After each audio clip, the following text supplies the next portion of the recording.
సామెతలు వినడానికి చాలా సింపుల్గా ఉన్నా ఎంతో అర్థం ఉంటాయి. 100 మాటల్లో చెప్పేదాన్ని సింపుల్గా ఒక్క లైన్లో చెప్పొచ్చు. అలాంటి ఒక సామెత నిదానమే ప్రధానం. నిదానంగా ఉంటే విజయం ఎలా సాధిస్తామనే సందేహం రావచ్చు. అయితే ఈ కథ వింటే అది ఎలాగో అర్థమవుతుంది. పూర్వం చిట్టాపురం అనే గ్రామంలో శ్రీమన్ అనే ఓ వ్యాపారి ఉండేవాడు. వస్తువులు కొనుగోలు చేసి విక్రయించడం ఇతని పని.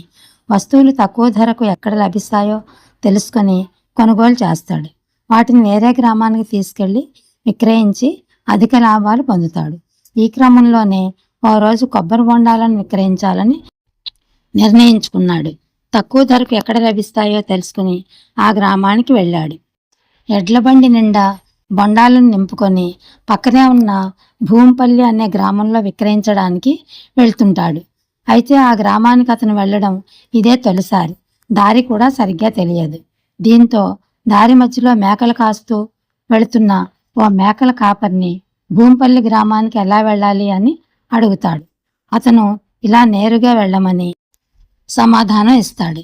ఎంత సమయం పడుతుందని అడిగితే నెమ్మదిగా వెళితే గంట, వేగంగా వెళితే 2 గంటలు, నిదానమే ప్రధానం అని బదిలిస్తాడా కాపరి. దీంతో ఆ వ్యాపారికి అర్థం కాదు. ఇదేంటి, నెమ్మదిగా వెళితే త్వరగా వెళ్ళొచ్చని, వేగంగా వెళితే ఆలస్యం అవుతుందని అంటున్నాడు. వీడెవడో తింగరోడ్లా ఉన్నాడే అని మనసులోనే అనుకుంటూ ముందుకు సాగుతాడు. త్వరగా గ్రామానికి చేరుకోవాలని ఎడ్లబండి వేగాన్ని పెంచుతాడు. అయితే ఆ గ్రామానికి వెళుతున్న మార్గంలో రోడ్డుపై పెద్ద గుంత ఉంటుంది. వేగంగా వెళ్లడంతో శ్రీమన్ ఆ గుంతను గమనించకుండా వెళ్ళిపోతాడు. గుంతలో నుంచి వేగంగా వెళ్లడంతో ఎడ్లబండి ఒక్కసారిగా ఎగురుతుంది.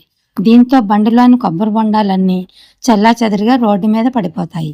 వాటన్నింటినీ నెమ్మదిగా ఒక్కొక్కటి ఏరుకుని మళ్ళీ బండిలో వేసుకుని భూంపల్లికి వెళ్ళేసరికి ఆ మేకల కాపరి చెప్పినట్లే 2 గంటల సమయం పడుతుంది.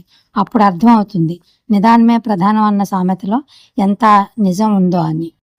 మనలో కూడా చాలామంది జీవితంలో త్వరగా సక్సెస్ కావాలని అడ్డదారిలో వేగంగా వెళ్ళడానికి ప్రయత్నించి బొక్కబోర్లా పడతారు. అందుకే నిదానంగా ఉంటూ సరైన నిర్ణయాలు తీసుకుంటూ జీవితంలో ముందుకు సాగితే ఎప్పటికైనా విజయం సొంతం అవుతుందనే గొప్ప సందేశం ఈ కథలో ఉంది. Thank you for watching.